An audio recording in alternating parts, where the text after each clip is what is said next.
Dans cette ville que vous survolez avec nous, il manque en ce moment quelques Français, 11 exactement, dont on espérait la venue, car cette ville est Santiago du Chili, où se dispute depuis avant-hier une compétition dont nous avons été éliminés, la Coupe du Monde de football.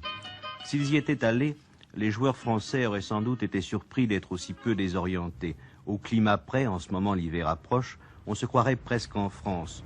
On y boit du vin, du bon vin chilien, le Saint-Émilion, le Pommard, le Muscadet, le Sancerre, jusqu'aux voitures qui sont le plus souvent françaises, qui valent 5 fois plus cher qu'ici à cause des taxes. Seules les camionnettes sont détaxées, d'où l'allure particulière de ces 2 chevaux qu'un coup de rabot transforme en camionnettes minuscules.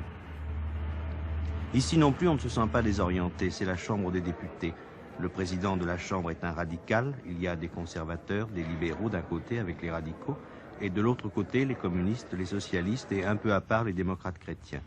Le Chili est fier avec raison d'être une démocratie assise depuis 1 siècle et demi sans coup d'État.